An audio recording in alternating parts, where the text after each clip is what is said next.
वतन अजीज का एक और सपूत धरती पर कुर्बान। मीरान शाह में फोर्सेज और दहशतगर्दों के दरमियान फायरिंग का तबादला। 4 सद्दा के 32 साला नाइक जाहिद अहमद जाम शहादत नोश कर गए। फायरिंग के तबादले में एक दहशतगर्द भी मारा गया। ISPR के मुताबिक हलाक दहशतगर्द की शनाख्त जियाउल्लाह के नाम से हुई। हथियार और गोलियां भी बरामद कर ली गई।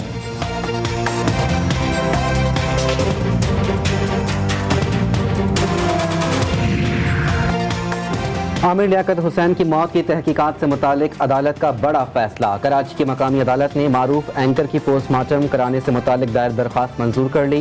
आमिर लियाकत हुसैन की मैयत के पोस्टमार्टम का हुक्म। रुकन कौमी असम्बली के पोस्टमार्टम के लिए कब्र कुशाई की जाएगी।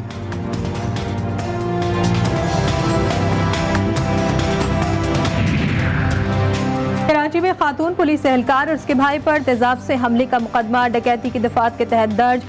CCTV फुटेज सामने आने के बाद लेडी कांस्टेबल गुलजारा का इब्तदाई बयान मशकूक हो गया। पुलिस का कहना है कि फुटेज में छीना झपटी की कोई वारदात साबित नहीं हुई। वाक़े की मजीद तफ्तीश जारी।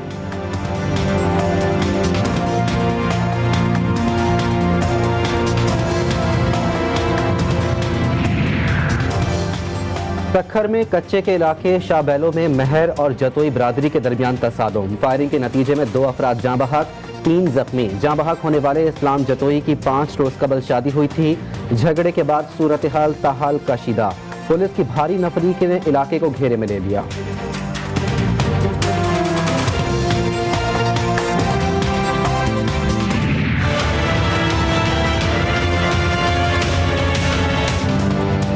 पंजाब बालाई इलाकों और खैबर पख्तूनख्वा में बारिश ने जल्द हल कर दिया। लाहौर और रावलपिंडी समेत मुख्तलिफ शहरों में बरसात के बाद नशेबी इलाकों में पानी जमा।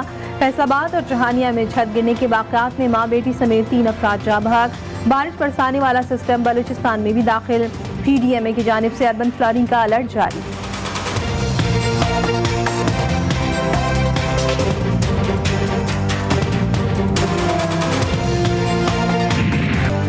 कराची में मानसून की एंट्री। महकमा मौसमियात की 22 जून से बारिशों की पेशगोई। शहर के बेशतर बरसाती नालों की सफाई ना हो सकी। मुख्तलिफ इलाकों के नाले कचरे के बायस जाम पड़े हैं। तेज़ बारिश की सूरत में शहर की सड़कें एक बार फिर गंदे नालों में तब्दील होने का खदशा। शहरी इंतजामिया ने हस्बे मामूल गफलत की चादर ओढ़ ली। शहर कायद की मरकजी शाहराहें टूट फूट का शिकार। बरसात के दौरान हादसात का खतरा बढ़ गया।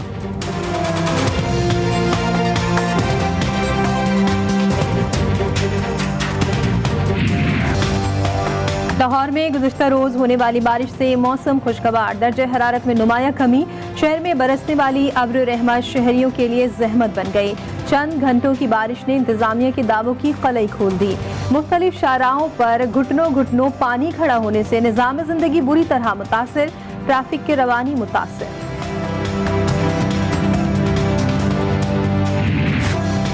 मुल्क भर में लोड शेडिंग का जिन ताहाल बोतल में ना आ सका। बिजली का शॉर्टफॉल 6245 मेगावाट रिकॉर्ड। मजमूई पैदावार 20,755। तलब 27,000 मेगावाट है। शहरी इलाकों में 6 से 8, देही इलाकों में 12 से 14 घंटे की लोड शेडिंग बरकरार। कोयटा के शहरियों का तवील लोड शेडिंग के खिलाफ शदीद एहतजाज।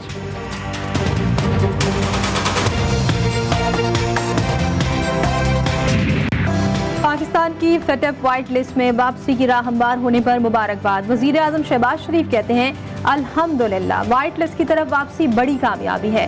तमाम हुकूमती इदारों, शख्सियात और मुतालिका टीम को खराज तहसीन पेश करता हूँ। आप सब की काविशें रंग लाई हैं। GHQ को पोर्सल ने पाकिस्तान की इस अहम कामयाबी में कलीदी किरदार अदा किया। कौम को मुआशी अबतरी से निकाल कर तरक्की और खुशहाली की तरफ लेकर आएंगे।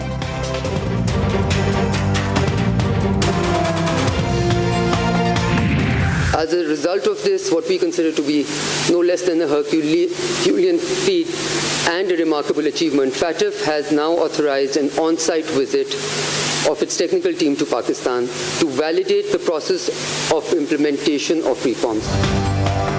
FATF का इकदाम पाकिस्तान को ग्रे लिस्ट से निकालने के इकदाम की कड़ी है। इस मामले पर जश्न मनाना कबल अज़ वक्त होगा। पाकिस्तान के ज़िम्मे मज़ीद कोई इकदाम ज़ेर इल्तिवा नहीं। वज़ीर मुमलिकत खारजा उमूर हिना रब्बानी खर की इस्लामाबाद में ब्रीफिंग। मीडिया को बताया FATF की टीम मुशावरत के बाद पाकिस्तान आएगी। इंशाअल्लाह जल्द पाकिस्तान ग्रे लिस्ट से निकल आएगा। FATF ने शराइत पूरी करने की पाकिस्तान की कोशिशों को तस्लीम कर लिया।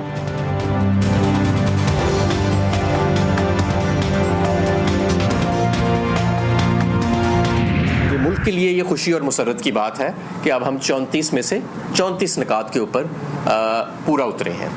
बहुत ज़्यादा ये भी बात की जा रही है कि जी शायद अभी हम ग्रे से नहीं निकले क्योंकि ऑन साइट विजिट है। बिल्कुल ये तवक्को के ख़िलाफ़ नहीं था। हर मुल्क, हर जुरिस्डिक्शन जो तमाम शराइत पूरी करती है फैटफ की, उसकी फिर फैटफ की टीम्स आके उस मुल्क का दौरा करती हैं। असल हीरोज वो अफसरान हैं जो मुख्तलिफ महकमों में बैठे हैं। 3.5 साल मुसलसल ये अफसरान कारकर्दगी दिखाते रहे हैं। फाइनेंशियल एक्शन टास्क फोर्स के ऐलान पर साबिक वफाकी वजीर हम्माद अजहर का रद्द-ए-अमल। प्रेस कॉन्फ्रेंस में कहा, साफ नजर आ रहा था कि भारत इस प्लेटफॉर्म को सियासी मकासद के लिए इस्तेमाल करने की कोशिश कर रहा है। भारत का रोल इस ज़िम्न में मनफी रहा और इस मामले को हमने उठाया भी।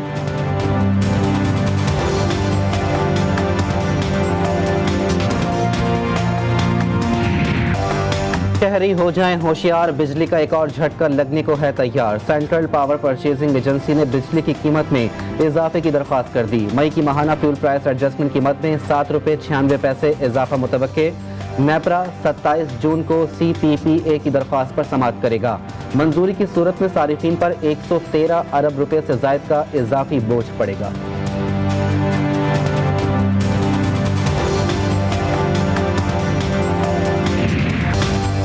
एक हफ्ते के दौरान घी की फी किलो कीमत में 26 रुपये 12 पैसे, चने की दाल 10 रुपये और मसूर की दाल 9 रुपये 39 पैसे फी किलो महंगी हुई। इदारा शुमारियात ने महंगाई का तनासुब बता दिया। रिपोर्ट के मुताबिक जिंदा मुर्गी की कीमत में मजीद 33 रुपये फी किलो इजाफा हुआ।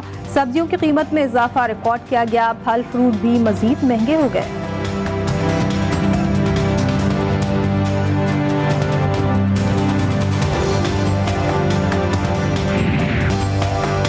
महंगाई के सताए शहरियों ने रिलीफ मिलने की आस ही छोड़ दी। मुल्क भर में हुकूमत की जानिब से बनाए गए यूटिलिटी स्टोर्स पर भी अवाम महंगी अशिया खरीदने पर मजबूर। मुख्तलिफ स्टोर्स पर कई अशिया नापैद होने से शहरियों की जिंदगी मजीद अजीरन हो गई। कहते हैं एक चीज़ मिलती है तो 3 चीज़ें स्टोर से गायब होती हैं।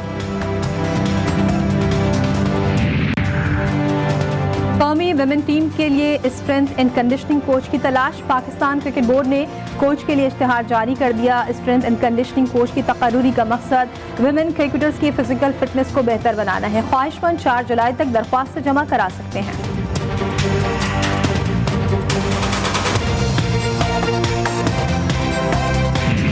कौमी बैटर मोहम्मद रिजवान की T20 ब्लास्ट में शानदार वापसी। विकेट कीपर ने एक बार फिर इंग्लिश काउंटी ससेक्स को ज्वाइन कर लिया। रिजवान ने पहले ही मैच में निस्फ सेंचुरी बना डाली। कौमी बैटर ने 32 गेंदों पर 66 रन बनाए। उनकी इनिंग्स में 5 चौके और 5 छक्के शामिल थे। रिजवान T20 ब्लास्ट की 4 इनिंग्स में 3 निस्फ सेंचुरियां स्कोर कर चुके हैं।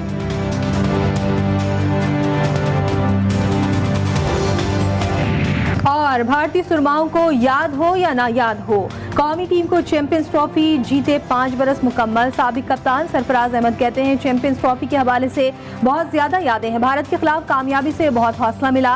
पहले मैच के मुकाबले में फाइनल में बहुत ज्यादा पुरएतमाद था। चैंपियंस ट्रॉफी जीतना हमारे लिए एक यादगार लम्हा है। मिकी आर्थर बहुत अच्छा टीम को लेकर चले हैं।